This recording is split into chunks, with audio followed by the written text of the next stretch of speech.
Pas de panique, dossier OVNI.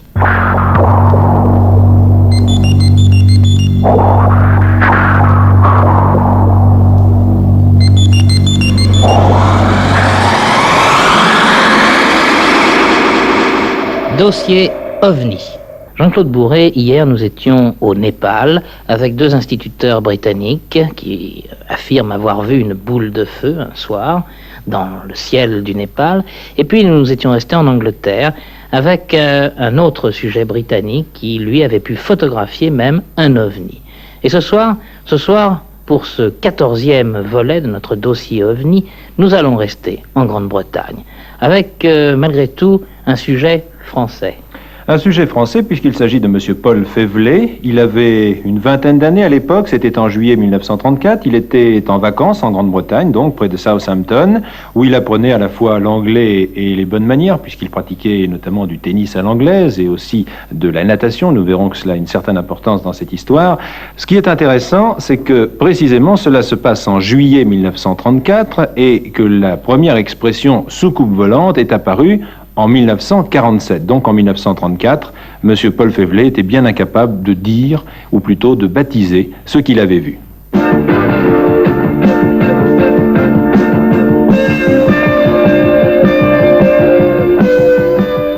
Un soir, j'avais lu un peu plus longuement que d'habitude, et au moment de me mettre au lit, je me suis aperçu que j'avais égaré mon porte-monnaie en faisant l'inventaire des objets que je pouvais avoir dans mes poches.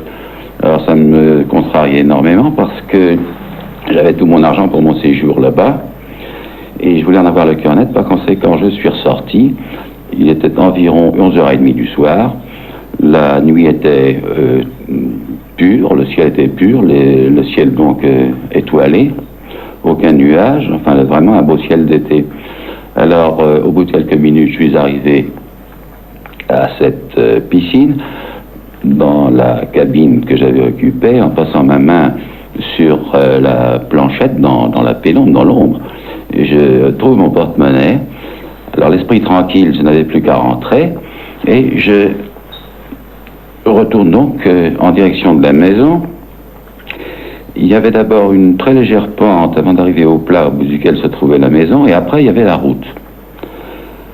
Et en montant, à peu près à mi-pente, j'ai eu l'impression que tout commençait à s'éclairer. Et ce qui était une impression est devenu une certitude parce que ça devenait vraiment très clair, et à un certain moment, j'ai vu mon ombre allongée devant moi se raccourcir. Alors là, j'ai commencé à éprouver un certain malaise, pas une crainte, mais enfin j'étais quand même en me disant, mais derrière il n'y a rien, je connais bien l'endroit, on allait faire du cheval dans cette forêt, je savais fort bien qu'il n'y avait aucune route, et comme vraiment tout devenait de plus en plus clair, je me suis retourné pour voir d'où venait la source de lumière. Et alors je me suis arrêté, et en me retournant, mon œil a été accroché alors par la source qui éclairait toute la campagne environnante, et à ce moment-là j'ai vu un disque, c'était parfaitement circulaire, d'un blanc brillant, mais vraiment un blanc éclatant, mais qu'on pouvait quand même soutenir du regard. Je le voyais angulairement parlant, comme vous pouvez voir l'angle d'une assiette sur un mur à 4 mètres, c'est pas une assiette normale. Alors, je me souviens, étant seul, je me souviens, je parlais quand même à voix haute pour moi-même, en disant, mais qu'est-ce que c'est que ça, mais qu'est-ce que c'est? Enfin, qu'est-ce que c'est? Et alors, le phénomène, je dois d'abord vous dire que quand j'ai accroché cette chose du regard, elle était encore en mouvement. Et au bout de 2 ou 3 secondes, dès l'instant que je l'ai aperçue, elle s'est arrêtée, à peu près la verticale du point où je me trouvais. Au bout de... Vous savez, c'est difficile d'estimer. Le phénomène entier a duré plusieurs minutes, mais enfin, pour chronologiquement, voici ce qui s'est passé. Au bout, mettons, de 2 minutes, l'engin étant toujours au même endroit, éclairant brillamment toute la campagne, s'est entouré d'une frange bleue, comme une auréole, concentrique au cercle blanc éclatant. Puis au bout d'1 minute environ, le bleu lui-même s'est estompé, le disque est resté blanc éclatant tel qu'il était au départ, Enfin, je veux dire au départ, dès l'instant que je l'avais vu. Puis ensuite, la lumière a légèrement pâli, devenu blanc mat. Et de blanc mat, insensiblement, il est passé au jaune, puis en couleur fondue, si vous voulez, à l'orange et au rouge. Et à ce moment-là, il a commencé à se mouvoir. Et alors, il a pris une vitesse, il a pris une certaine vitesse, mais alors, une accélération absolument fantastique qui m'a semblé être en projection au sol une droite qui faisait à peu près à 135 degrés de sa direction initiale.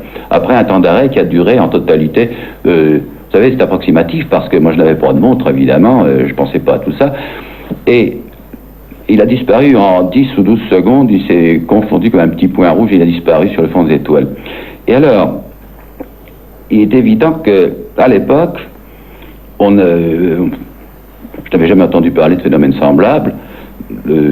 Maintenant, j'appelle ça, bien sûr, soucoupe volante, puisque le terme existe, mais en 1934, le terme de soucoupe volante n'existait pas, et c'est en 1947 que ce terme a été forgé au cours d'une conversation aux États-Unis entre un pilote et des journalistes qui lui demandaient qu'avez-vous vu, à quoi ça ressemblait. Il a dit, bon, ça ressemblait à une soucoupe, et what it looked like, well, it looked like a saucer, yes, flying saucer, dit un journaliste, et c'est comme ça que le terme s'est forgé, si vous voulez.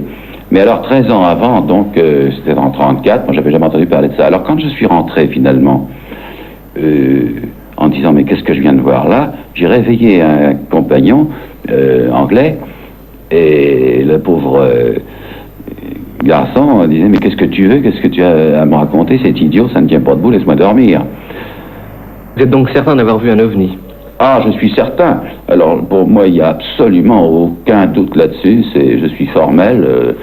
Évidemment, moi, je ne pouvais pas prendre cet objet qu'on appelle maintenant soucoupe volante, qui se trouvait peut-être à 500 ou 1000 mètres. Et ce que je dis là, ben, mon Dieu, je comprends fort bien qu'on puisse en douter. Ce qui paraît extraordinaire, c'est les détails dont vous vous souvenez encore 40 ans après. Ah, mais ça, c'est frappant. Je savais... Dès l'instant que j'ai vu cet objet et après sa disparition, je savais déjà que je me souviendrais de cette chose-là toute mon existence.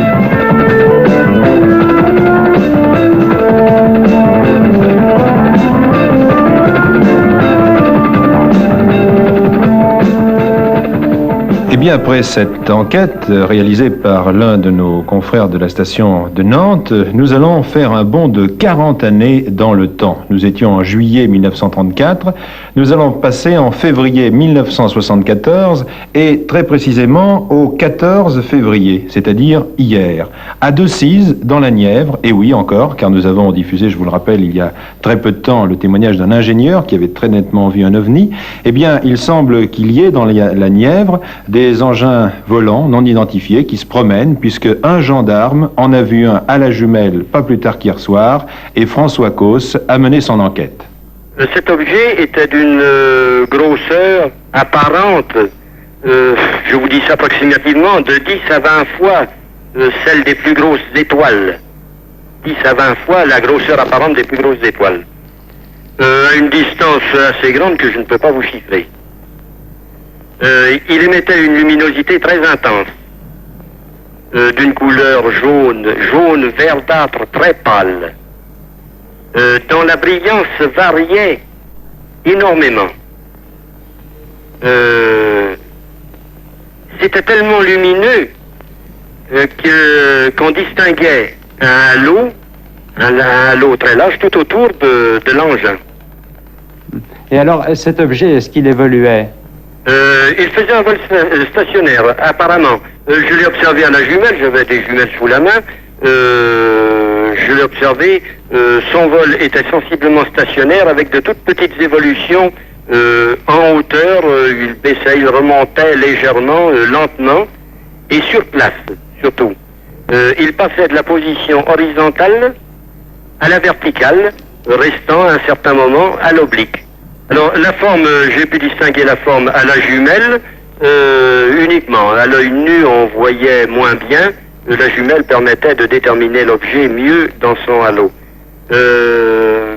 Il était d'une forme variable que j'ai déterminé comme un gros cigare. On parle fréquemment de cigare. Effectivement, ça semble un cigare très renflé au milieu.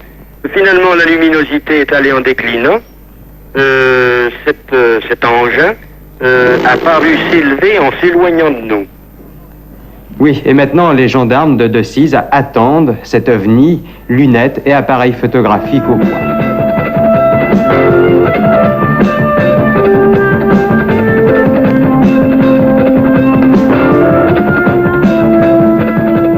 La première apparition d'une soucoupe volante, donc 1934, enfin quand je dis la première apparition, ce n'est pas sûr du tout, puisqu'il se peut que depuis des siècles et des siècles, des gens aient vu des ovnis. Oui, c'est le témoignage le plus ancien que nous ayons réussi à obtenir. Voilà, un témoignage donc qui date de 1934. Et puis, tout de suite, là, à l'instant, vous avez entendu ce gendarme qui, hier soir, pas plus tard qu'hier soir, a pu observer un autre de ces ovnis. Et d'ailleurs, bien sûr, à travers la France, il y a plusieurs témoins qui chaque jour nous écrivent pour nous dire « moi aussi j'ai vu un ovni ». Ou bien, il y a plusieurs personnes qui nous posent des questions. Alors, vendredi prochain, Jean-Claude Bourret, sur cette même antenne, dans cette séquence, dans ce dossier ovni de Pas de Panique, nous répondrons aux questions de nos auditeurs. Vous pouvez poser ces questions, bien sûr, par écrit, mais également, je vous le rappelle, par le système des cassettes que nous utilisons à partir de 21h05 dans Pas de Panique, dans une séquence qui s'appelle « Vous n'écoutez plus Pas de Panique, c'est Pas de Panique qui vous écoute ». Deux façons donc de poser vos questions, soit par écrit, soit par l'entremise de ces cassettes que vous envoyez, Pas de Panique, 116 avenue du Président Kennedy, Paris, 75 016, France Inter. Jean-Claude Bourret, en attendant ce vendredi où nous répondrons au courrier des auditeurs, lundi dans le 15e volet de ce dossier OVNI, Pas de Panique. Lundi, un document exceptionnel, un document absolument exclusif et donc que jamais personne n'a entendu jusqu'à présent, puisque pour la première fois, une dame, je ne dirai pas son nom, c'est une dame très cultivée, accepte de raconter ce qui s'est passé en septembre 1956 dans le Loiret. Cette nuit-là, elle roulait avec un ami qui était pilote d'une grande ligne, qui avait donc l'habitude de voir ce qui se passait dans le ciel. Soudain, alors qu'il était 11 heures du soir, la voiture s'arrête. Les phares s'éteignent, le moteur ne fonctionne plus. Le pilote descend, soulève le capot du moteur, et à ce moment-là, il voit, à 80 mètres à peu près au-dessus de la voiture, un énorme objet qui était là, et qu'elle décrit de la façon suivante, gros comme une maison de 6 étages. Lundi, donc, le témoignage de cette femme. Pas de Panique, dossier OVNI.